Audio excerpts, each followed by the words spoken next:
I would say God first for sure. Never giving up on myself. And then I love to write down my goals or my plans or whatever I want it to be. Like if I have a goal, a new goal for the month, like I'm writing it down and I'm looking at it every day. So it's either, sticky notes on my desk, in my office, the bathroom. I want to see it visually so that to me, like when you see it, it gives you a better look like, okay, I still got to get there. Everything is in our head, but you got to actually visualize it to see it come into play. Community is huge.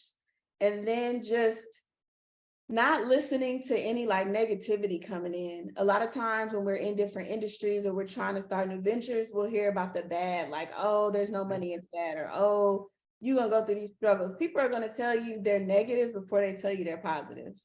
So they're quick to run off a whole bunch of negatives to you and one positive. Somebody can take that in and be like, okay, well, you know what? That's a bad idea. Just because it didn't work for them doesn't mean it won't work for you.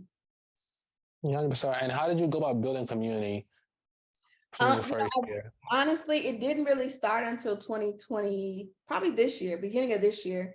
Because again, after that first full year, 2 years in business, I'm like, yeah, I started to meet people. COVID so when I say COVID didn't affect my business wise, it affected my social community Yeah. that I was able to build because we were all at home.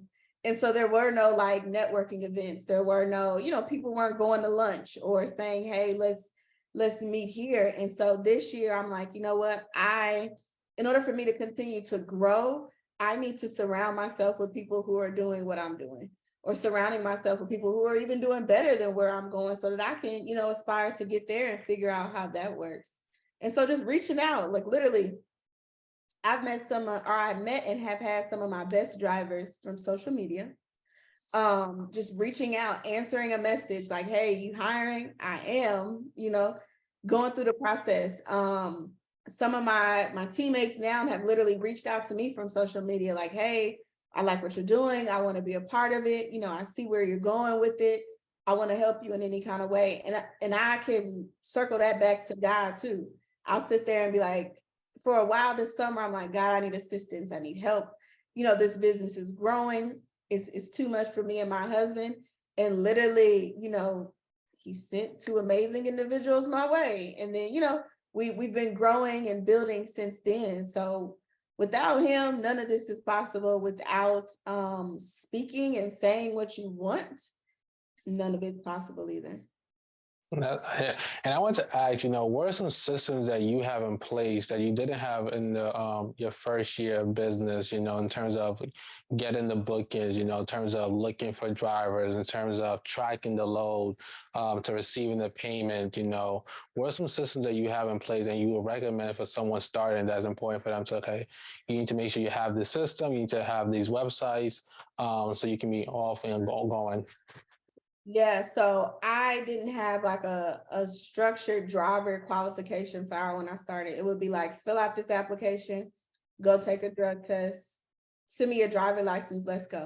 So now I have a whole checklist of like, this what needs to be in this folder, even before we move to the next step. And before we even have an initial interview, like, I need these documents from you. I need you to fill out this. Even with systems, there was a lot of like with one truck, one trailer, I know where my trucks are. Yeah. There's no way you can't tell me. When we got to 3, I'm like, okay, this is a lot. Investing in TMS systems. So now we're keeping track of each load. So now we know that if someone calls me and says, hey, I have a load number, I can type it into my system and find it. Keeping all of your paperwork organized. I've been working on with companies now, just getting their back office organized. So all of the paperwork you got incoming, outgoing, fuel receipts, making sure all of that's filed away. At any time, any business can be audited. At any time, somebody can come in and say, show me this. And if you don't have it, it's like, okay, twiddling your thumbs, what do I do? But again, all of it's been from learning. So someone probably asked me for something at one point. I'm like, let me get back to you. Or, I know I got it, but where is it? So let me make sure that that's there. The load tracking system has been amazing. And with that, I can send my drivers their pay stubs every week. So it literally can calculate the percentages. It can calculate any deductions. It automatically emails them over a pay stub on Fridays. Just you want to make it as easy as possible for yourself, again, in order to not become overwhelmed or to just be like, this business is everywhere, I don't know anything, it's falling apart, which is That's good. easy to, it's easy to happen. And yeah, What's up, family? If you enjoyed this clip, click the link down below to check out the full episode of this interview and remain blessed.